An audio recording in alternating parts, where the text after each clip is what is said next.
Hello, YouTube. Hope y'all having a good evening. Hopefully you can hear me.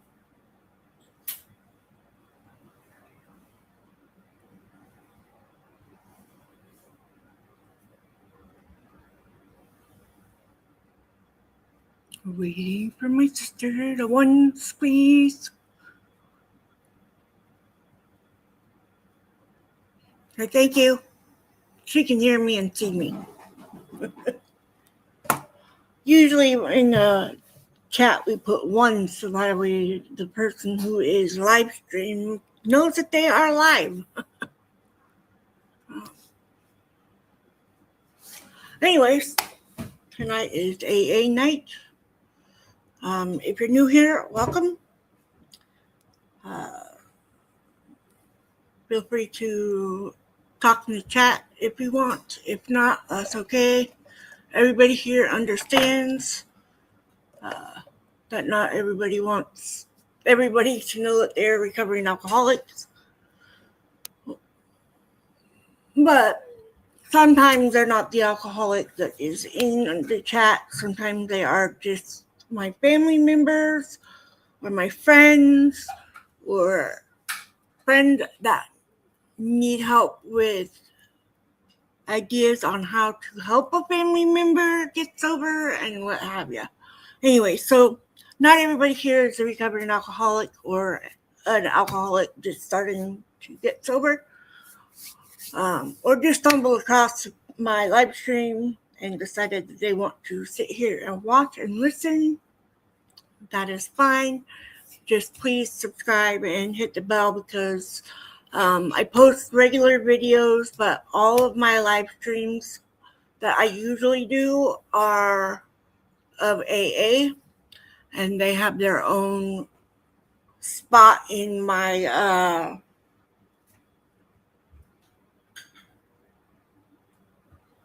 watch list or whatever you want to call it, but it's under AA. So anyways, I'm Sandra and I'm an alcoholic.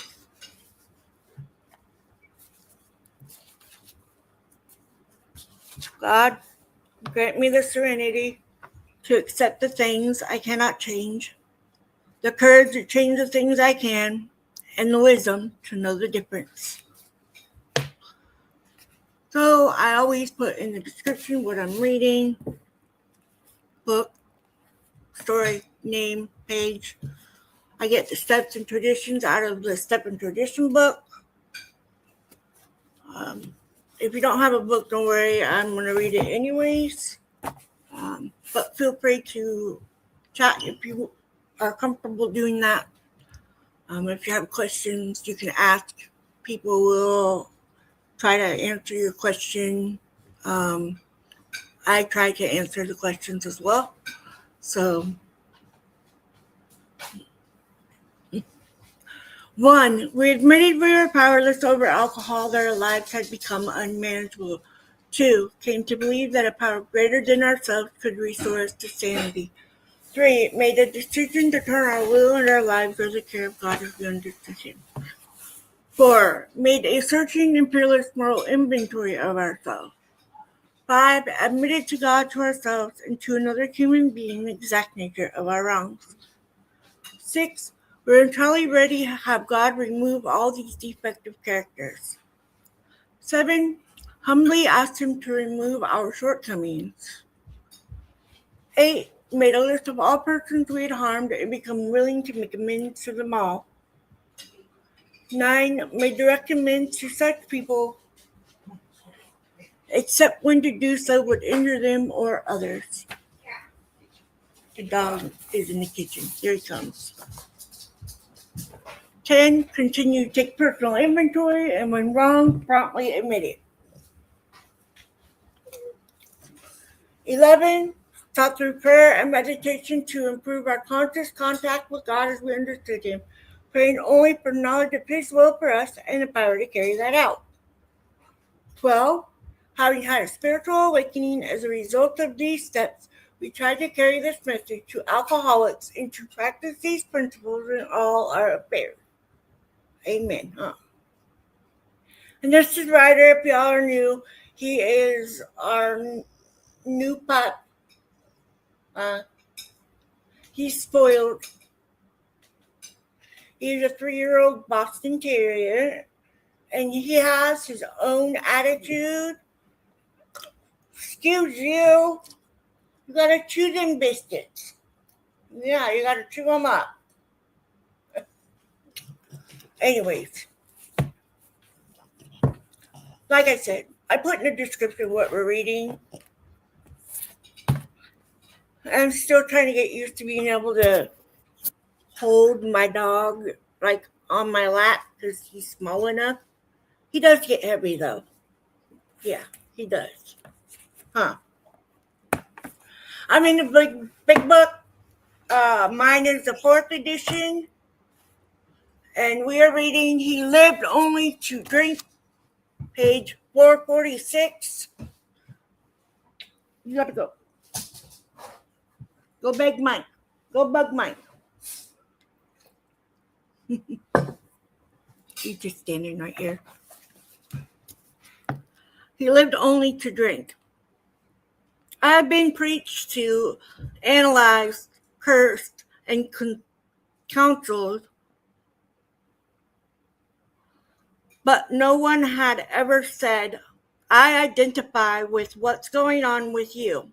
It happened to me, and this is what I did about it.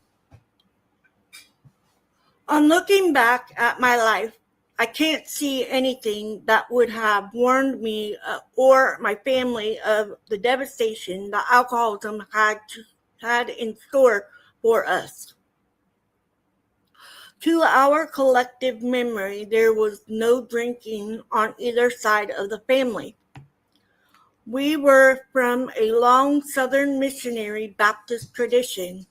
My father was a minister, and I attended his church every Sunday with the rest of the family, and, like them, was very active in religious work.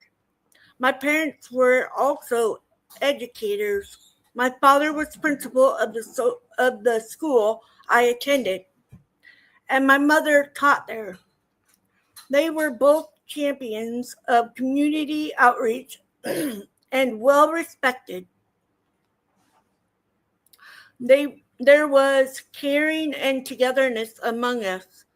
My maternal grandmother, herself a deeply religious woman who lived with us, helped raise me and was a living example of unconditional love. Early on, the values of morality and learning were impressed on me. I was taught that if you were well educated and morally upstanding, there was nothing that could stand in the way of your success in this life or hereafter. As a child and young man, I was evangelical, literally drunk with moral zeal and intellectual ambition. I excelled in school and dreamed of a career in teaching and helping others. It was not until I was an adult, away from the family and doing graduate work at the prestigious East Coast University, that I had my first real drink of alcohol.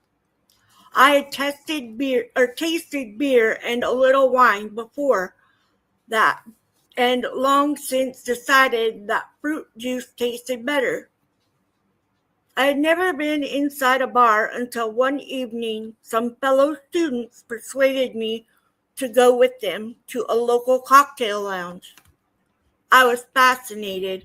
I still remember the hazy, smoky atmosphere and hushed voices, the tinkle of ice in the glasses. It was pure sophistication, but most of all, I remember that first sensation of the warm whiskey radiating through my body. I drank so much that night that nobody believed I hadn't been drinking all the time. And I didn't get drunk, although there were parts of the evening that I don't remember the next day. But more importantly than anything else, that night I belonged. I was at home in the universe. I was comfortable with people despite my active church and school life as a child. I had never felt really comfortable. I was actually very nervous and insecure around people, and most of the time forced myself to be outgoing, like my parents, because I thought it was my duty. But this night in the bar was like no other time in my life. Not only was I completely at ease, but I actually loved all the strangers around me, and they loved me in return. I thought all because of this magic potion, alcohol. What a discovery! What a revelation! Let me fix the camera. There we go. The following year, I began my career as a teacher. My first job was at a college 50 miles from my hometown. Before the school year ended, I had been asked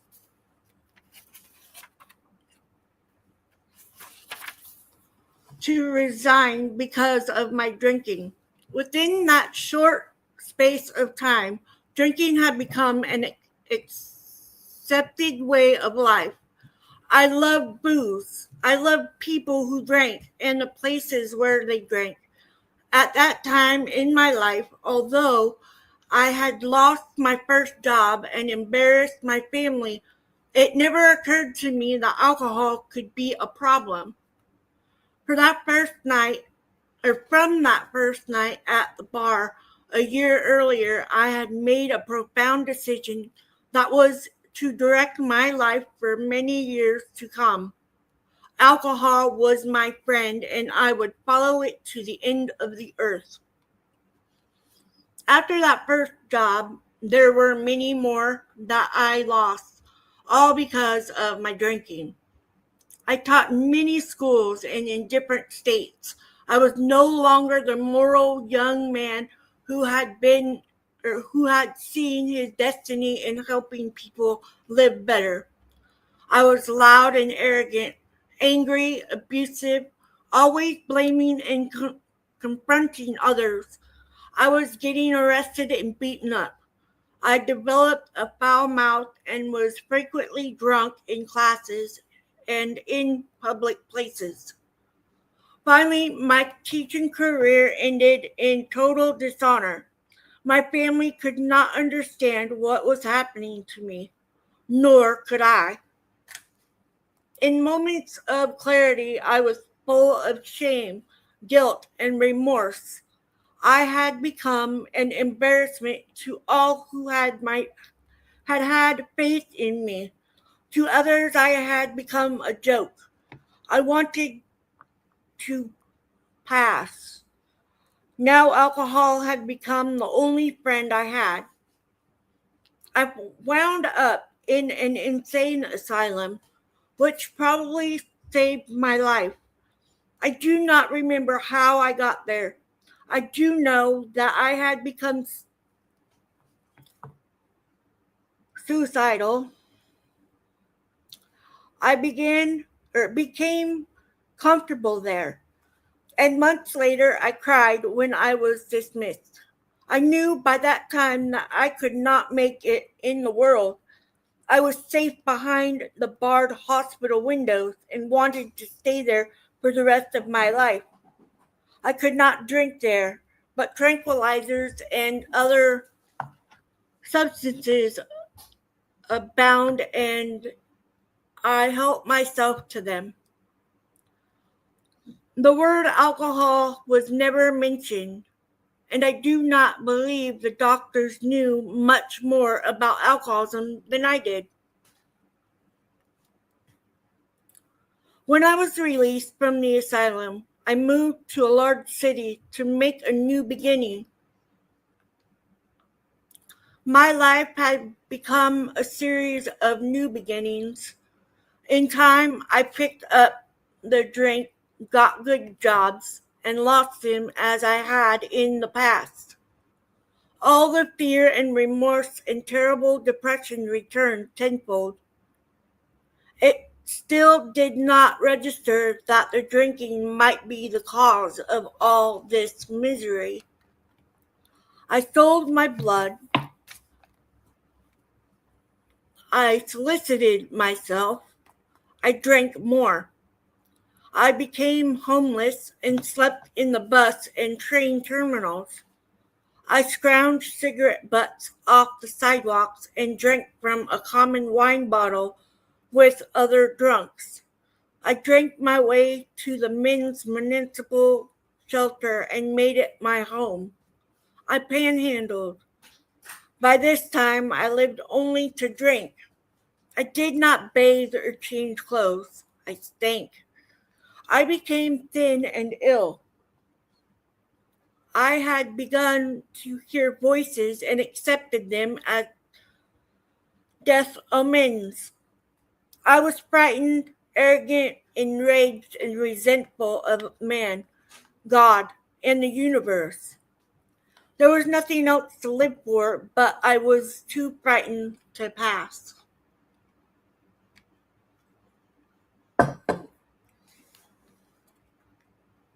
It was at this point that a woman who was a social worker on Skid Row and a sober member of Alcoholics Anonymous sat me down in her office and told me her story, how she drank, what happened, and how she got sober.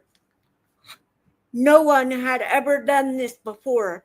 I'd been preached to, analyzed, cursed, and counseled, but no one had ever said, I identify with what you're going or what's going on with you. It happened to me, and this is what I did about it. She got me to my first AA meeting that same evening. The people at the meetings gathered around me in kindness in those early days, and I did not drink.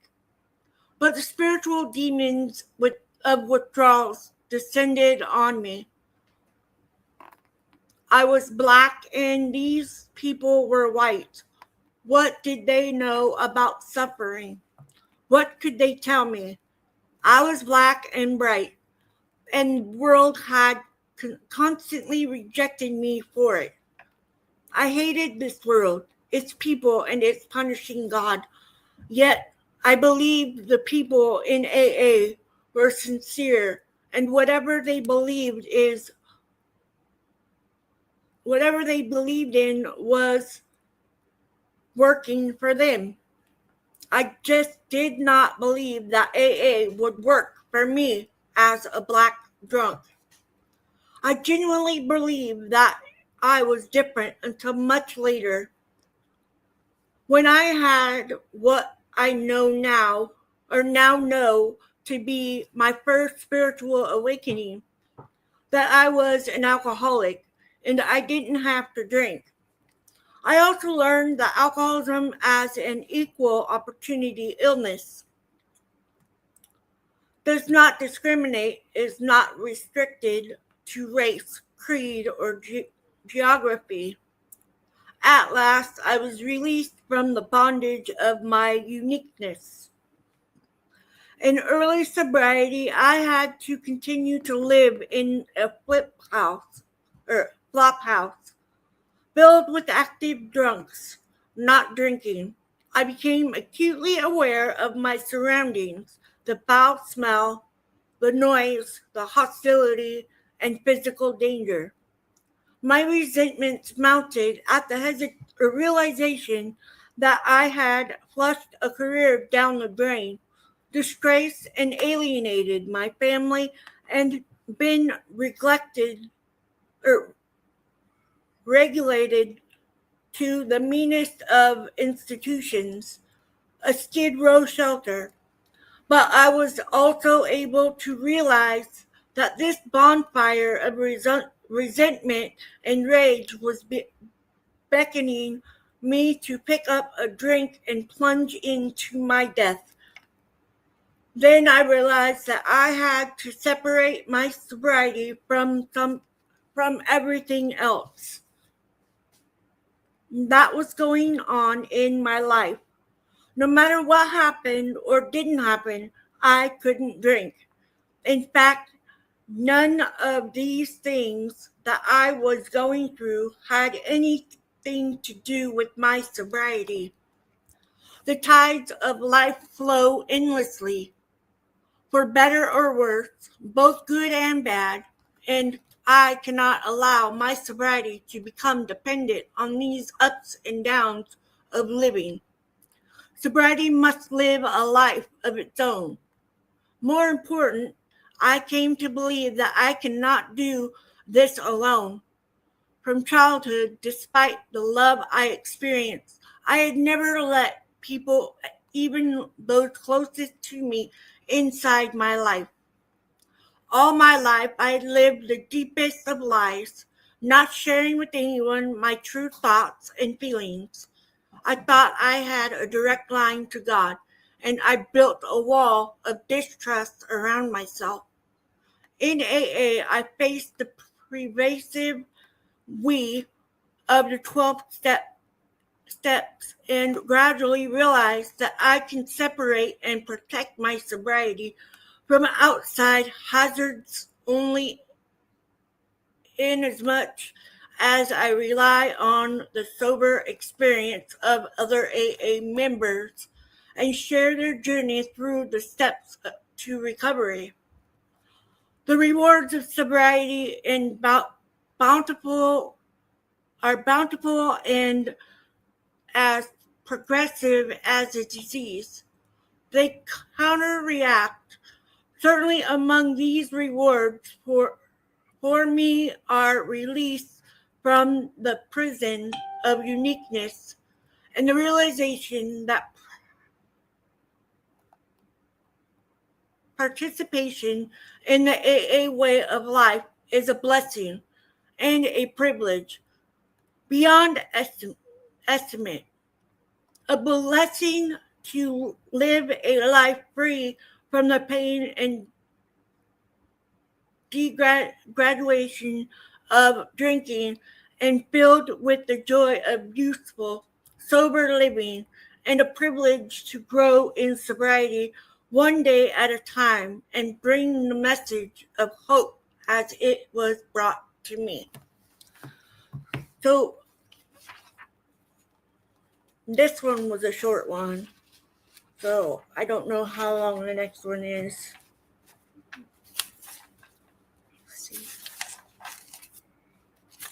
Oh, it's not long either. I'll go ahead and read the next one.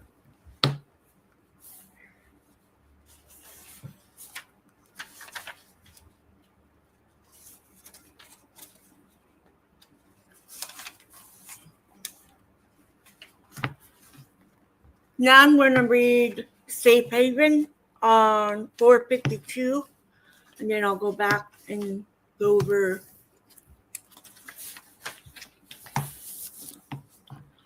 This AA found that the progress or process of discovering who he really was began with knowing who he didn't want to be. Prison was a wonderful life.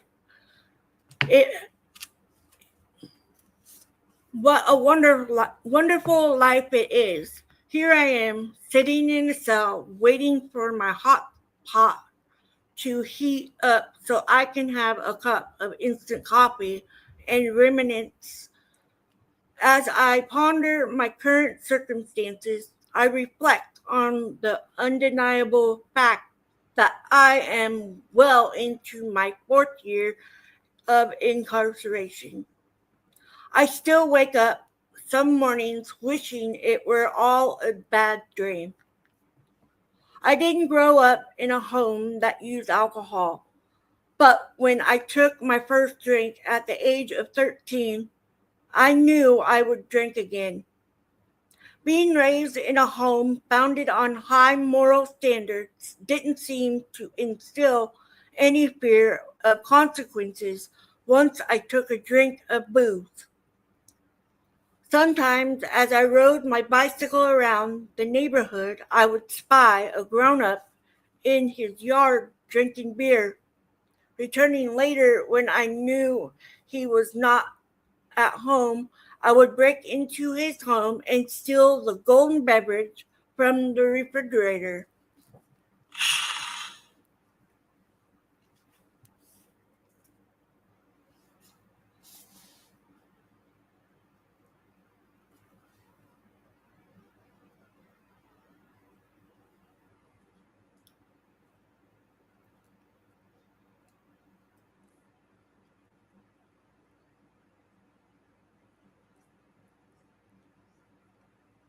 Sorry, it's a friend of mine. I recall too well the morning when another guy and I stole my dad's credit card and pickup truck so we could run off to California to become movie stars. We had a pistol so we could rob stores when the time came to stock up on beer, cash, and cigarettes. Before the first day of travel was over, however, I told my friend I couldn't go on any longer and needed to return home. I knew my mom and dad were climbing the walls with worry by now. My friend refused to turn back, so I let him out of the truck.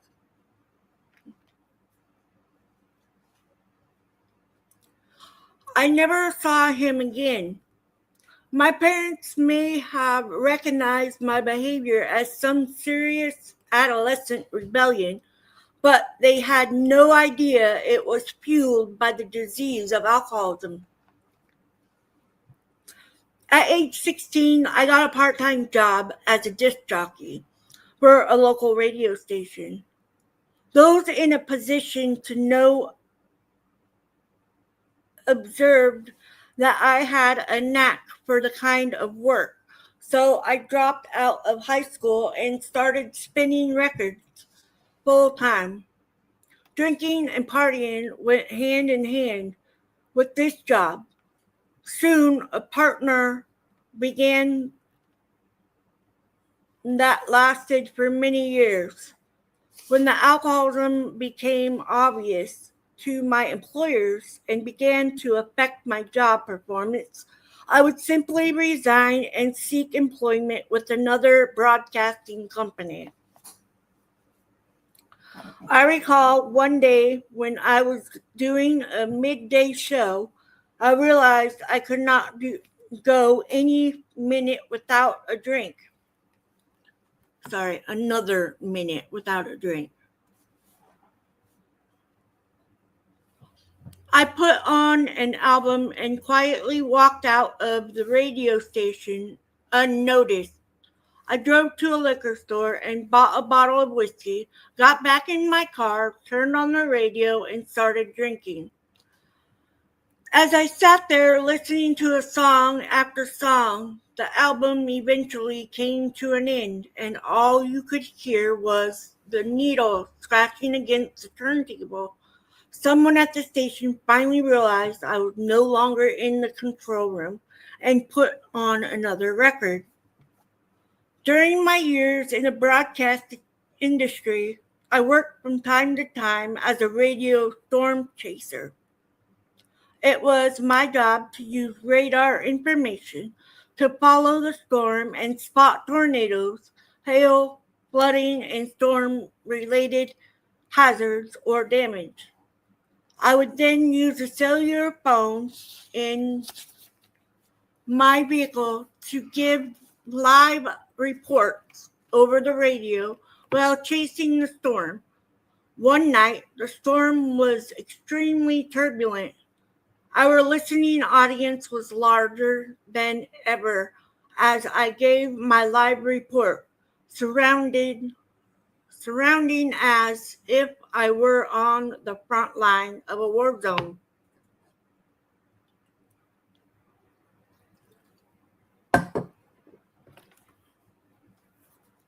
The following day, a newspaper honored our station with a nice article about the professional job we did on weather coverage.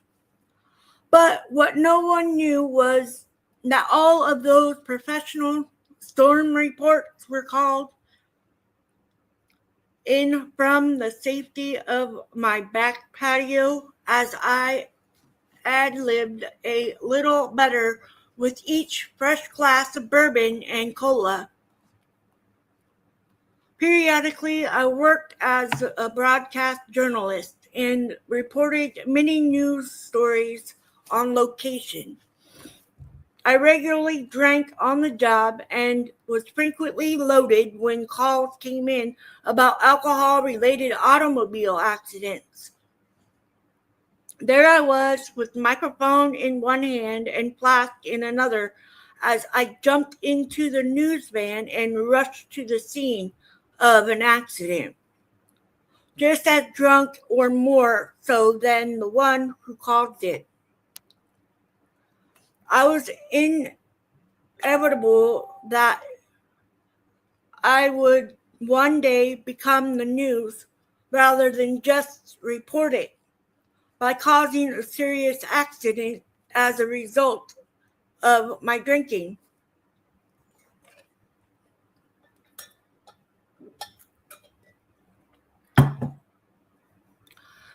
I'd experienced run-ins with the law several times for not paying fines, public intoxication, fighting, and driving while intoxicated.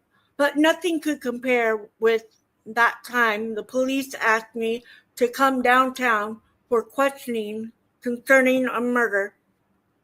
I had been drinking the night before and had gotten involved in a dangerous incident. I knew I hadn't committed a murder, but here I was being considered a prime suspect. An hour or two into questioning, it was determined that I had not committed the crime, and I was released. This was quite enough to get my full attention, though. I went home and called a friend I had seen at the local mall a week earlier. I hadn't talked to her for a couple of years, but I noticed how different she looked and behaved as we spoke. She said she hadn't had a drink for over a year. She told me about a group of friends who were helping her stay sober. I lied to her and claimed I hadn't had a drink myself for quite some time. I don't think she believed me, but she gave me her phone number and encouraged me to call if I would like to meet her friends. Later, when I worked up the nerve to call her, I admitted that I had a drinking problem and wanted to stop.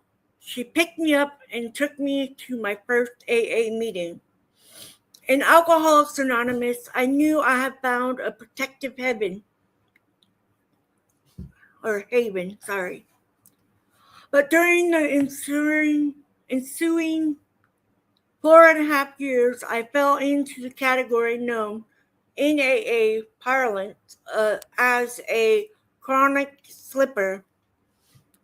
I might get a good 6 months of sobriety under my belt, but then I would get a bottle to celebrate. I did all the things that were suggested for me not to do. Within my first year around AA, I made some major decisions, like getting married, renting the most expensive apartment I could find, not using my sponsor, avoiding the steps, hanging around old haunts with my old drinking pals, and talking more than listening during meetings. In short, I wasn't responding to the miracles of AA. My disease progressed, and I became a regular patient in detox hospitals. Insanity was drawing near, and the gates of death were in view. There is a saying that alcoholics either get sobered up, locked up, or covered up. Since I was not genuinely willing to do what it took to get sober, I had the other option to face. I never dreamed it would happen so quickly. It was a beautiful September weekend, and just before Labor Day, I made a decision to buy a case of beer and a bottle of wine. Later in the evening, I drank whiskey on top of the beer and wine, blacked out, committed a drunken crime, was arrested, and within 10 days was convicted and sentenced to 20 years in prison. I guess an alcoholic death can come in much the same way. I drink, I black out, I die. At least with prison, I would have another chance at life somewhere down the line. I can't start to describe the forced humility that is placed upon an alcoholic who comes to prison.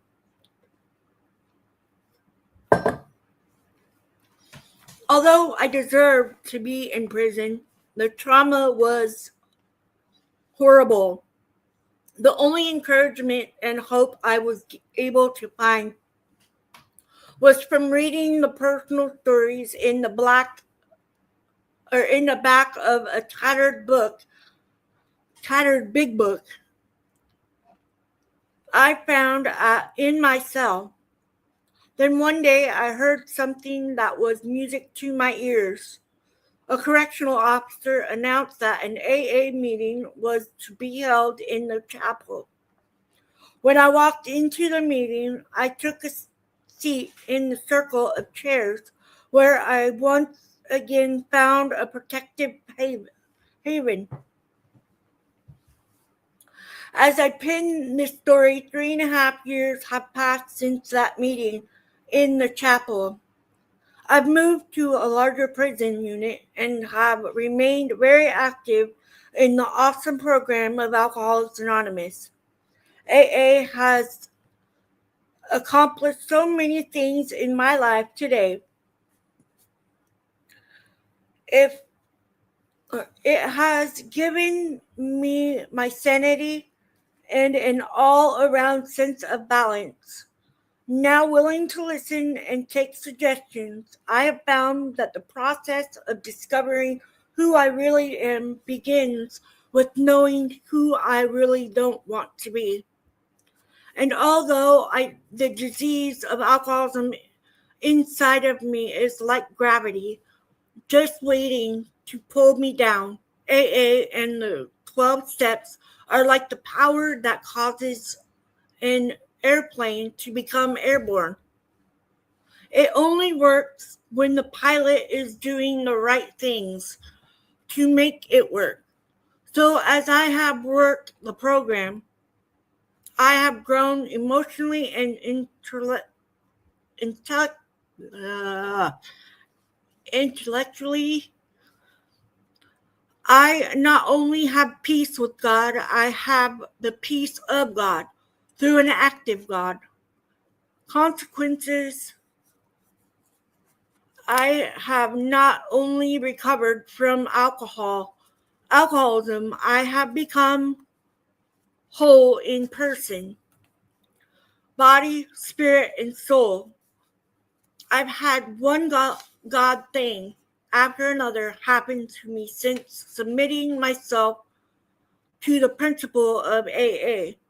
The trial officials who convicted me and the victim of my crime have all decided to support my early release from prison. Coincidence? I think not. I received letters from former employers who have heard my sobriety and have offered me employment again in this radio industry. These are just samples of God doing for me what I couldn't do for myself. One of the things I have committed to do in return for God's grace is to immediately become active in a correctional committee upon my release. Bringing the AA message back into jails and prisons is extremely important to me and my own sobriety today. From experience, I've realized that I cannot go back and make a brand new start, but through AA, I can start from now and make a brand new end. So the first story, he lived only to drink. That's how a lot of us felt. Now, when I first told myself that I was an alcoholic, admitted to myself, I was watching TV, and of course I was drunk, and a thing come across the TV of depression. Now, I have family members who have depression, personality disorders, anxiety, and all those things. So, growing up and as an adult, knowing that I had family members that were on medications for those things, I automatically figured it helped them. Why won't it help me? Well, so I went to the doctor, and the doctor put me on meds for it. I'm still on meds for it, but the ones I'm on are right for me. Now, when I got these meds, the first meds I was on, I'm not on those ones anymore. But when I first got put on them, I realized that it said that I could drink. It would just make the pills more potent. So, yes, I did drink with my medication from time to time. Not all the time. But I admitted that I was an alcoholic and that I needed some help with my depression and my anxiety. But I did not know anything about going to AA.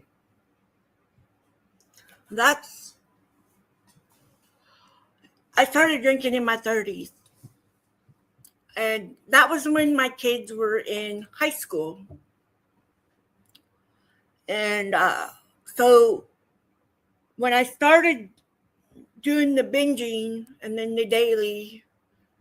on the daily I would go weeks drinking, and then I'd stop for a couple of days and then I'd go back at it.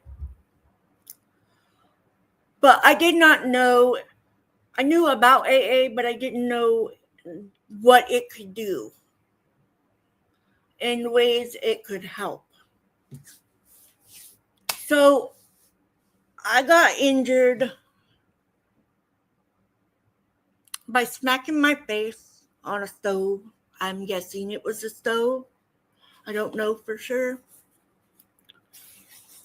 But I got sober after that. And then I went back out. And boy, let me tell you, when it says that you don't start over, you just start from the bottom where you already were, that you just left, is true. And so I was back to binging, thinking it was great. I was doing nothing wrong. I was an adult. It was okay for me to drink, and blah, blah, blah, so on, so on. I had every excuse in the book. And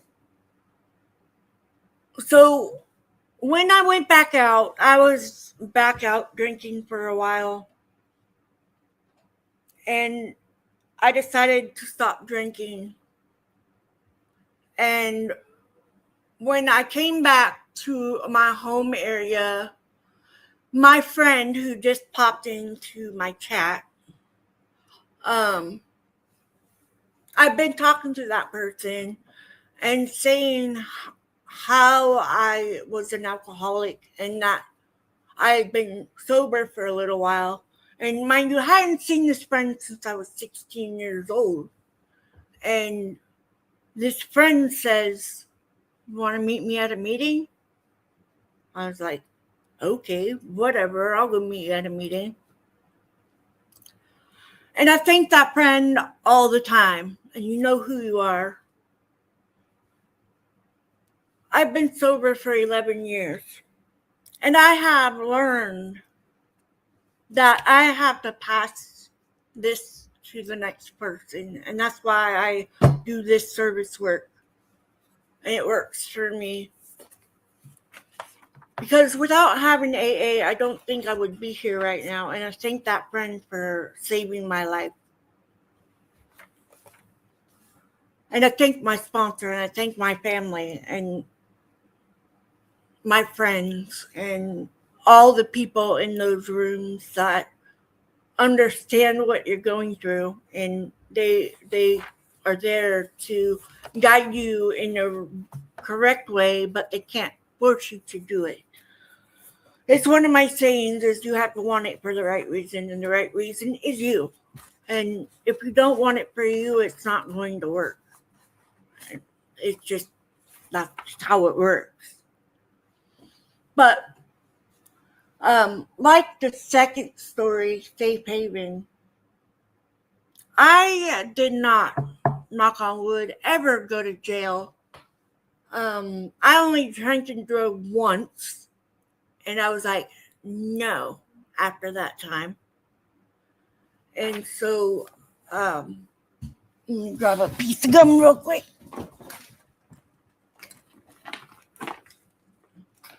But, I was one of those who, I was not a nice drunk by any means.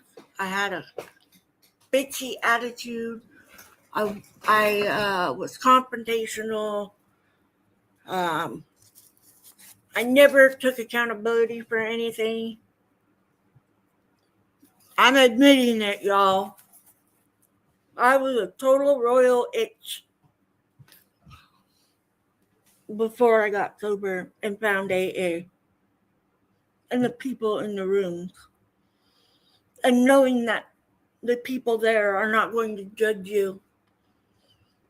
And the things going on outside of AA has no concern in those rooms. And the second one, I completely agree with him and needing to have AA in the jails and the prisons. I think it's very helpful to those people in those rooms and helping the inmates to help better themselves, because good things can come from doing that. And that's also service work. And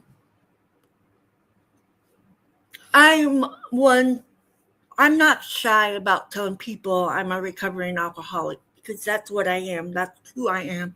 That is my identity. And, I've learned that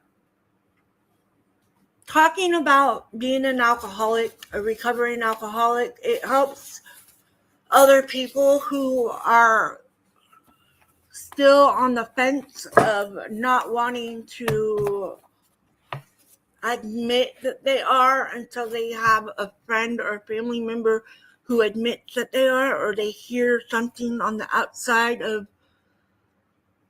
AA or anywhere, that somebody is a recovering alcoholic and talk about our story amongst each other, and somebody will hear it and they will come and say, I'm a recovering alcoholic. And that's why I do this. And to help myself stay sober, talking about my story and the things that I did and places and things that I did that weren't great, and make those amends to such people wherever possible. It's all the steps have just come like clockwork. I mean, every day it's there and I know what I need to do. But I still do have those days where I'm just like, I'm in an itchy mood and don't say the wrong thing because I just might get, yeah. But AA is a safe haven. It is a place to feel safe, to talk about your story, to share who you are and the things that you have done that you're not proud of. Because telling your story is what's going to help you to get sober, by realizing that those are your defects. And it just works. And I think I was like 3 months sober when I started AA. And, I didn't know, I knew people there, okay? It was somewhere where I used to live. Go figure. But knowing those people there, some of them knew my family members, and I didn't know who they were, but they could know who I was just by me talking about my family. And, but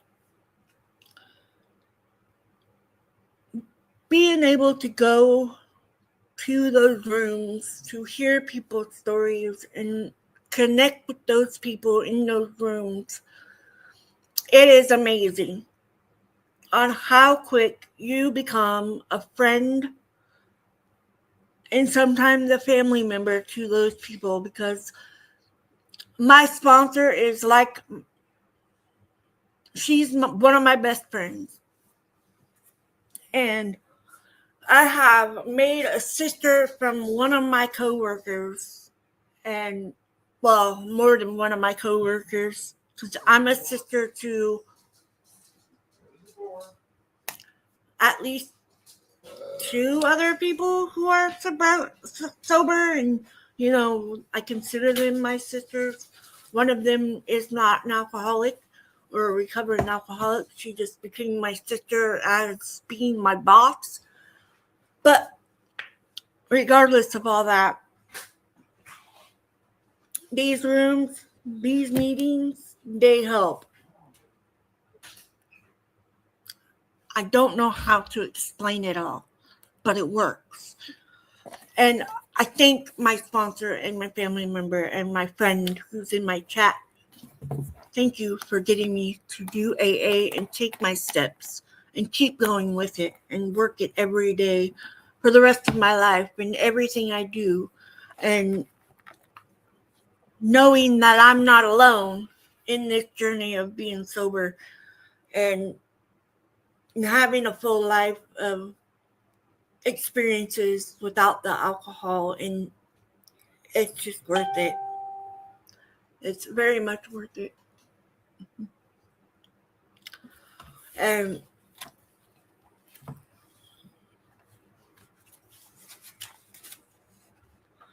living to drink.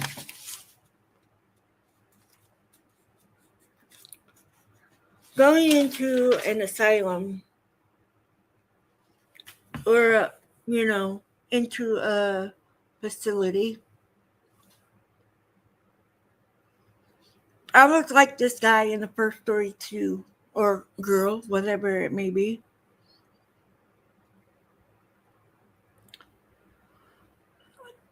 My first drink of whiskey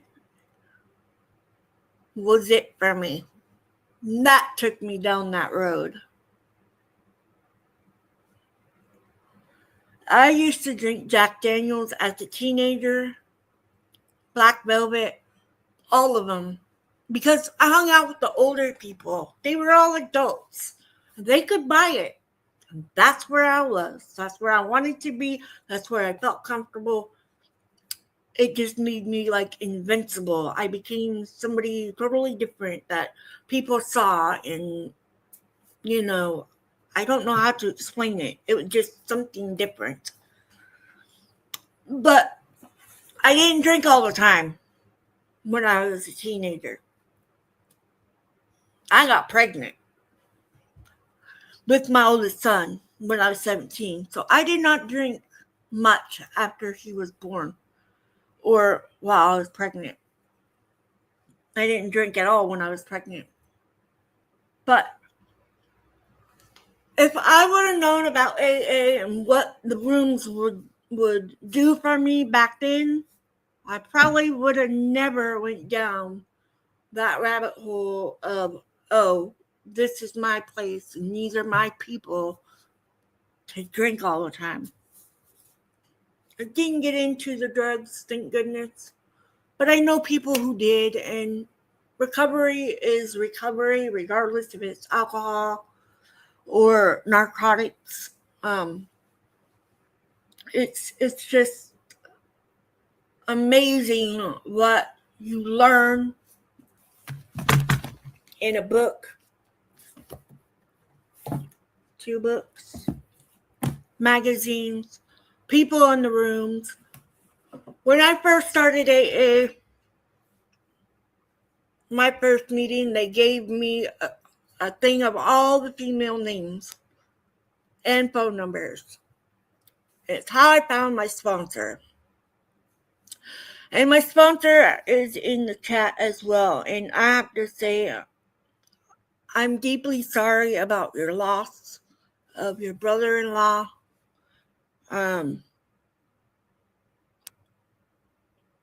You've suffered a lot since I've known you, and I'm praying for you to be able to make it through this, and pray that you have the strength that you need to guide you through this time in life. And I love you, and thank you for showing up and always being there for me and being a wonderful sponsor. So my second meeting, after that first meeting, I was talking to my friend and I said, so when's the next one? And he wasn't sure when the next one was. So I started calling numbers on that list. I found my sponsor that day. She's the third person that I called, and she answered her phone. And she's been my sponsor ever since. 11 years, or 11 and a half years. And she helped me find my voice and learn how to use the tools that AA gives me and gives us. And I can't thank them enough. If you're struggling today, just know you're not alone. There's other people that are going through the same thing. And if you are struggling with alcohol or any sort of narcotics or whatever, just know that there is help everywhere. One more fact about me. I have been 2 years and 1 month no cigarettes.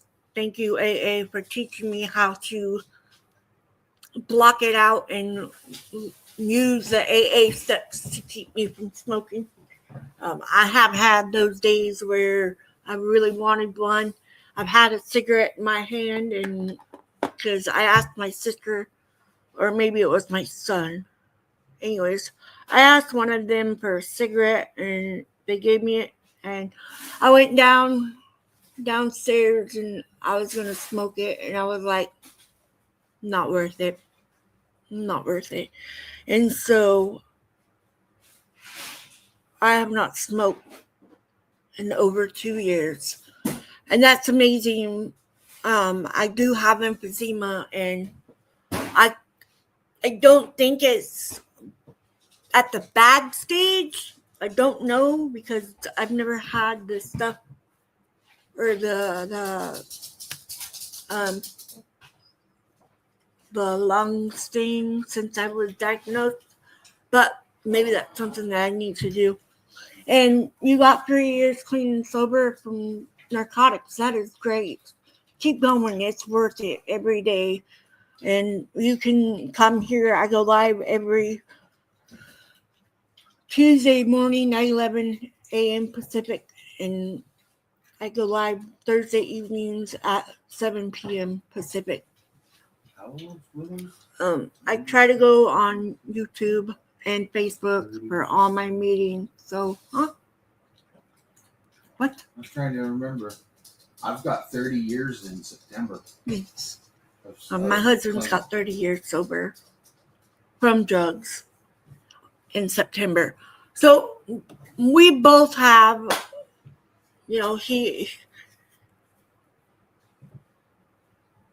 okay.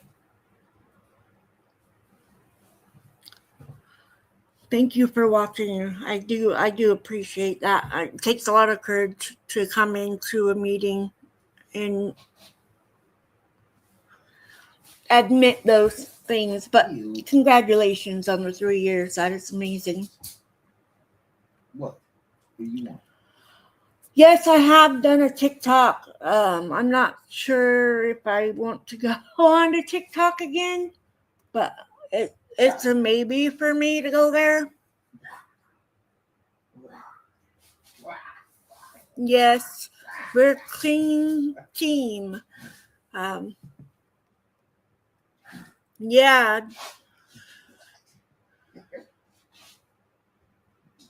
Yeah, be a non-smoker. It's worth it. Trust me. It is hard to do, but it's worth it.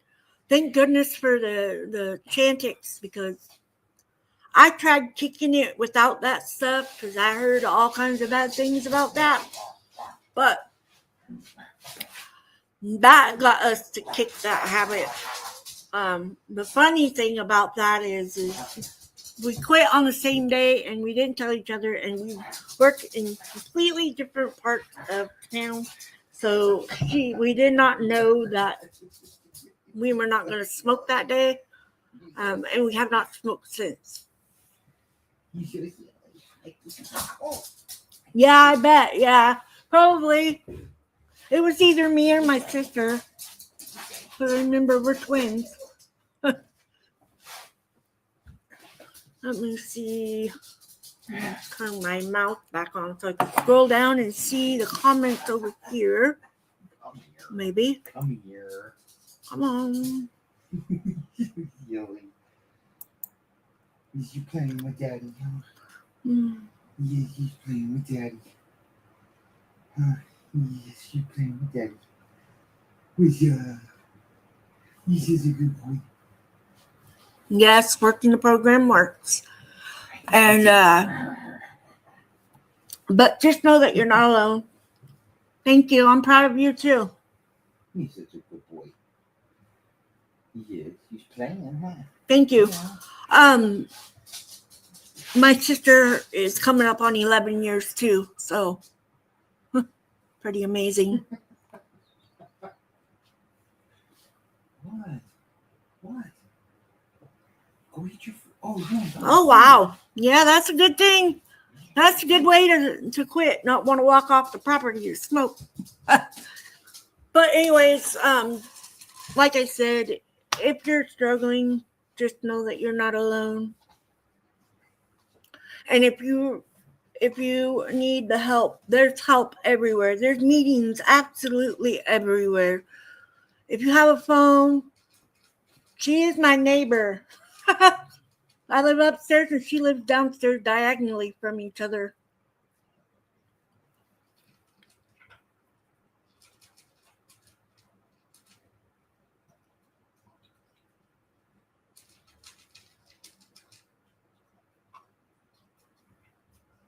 That is awesome. That is awesome. When exactly is what?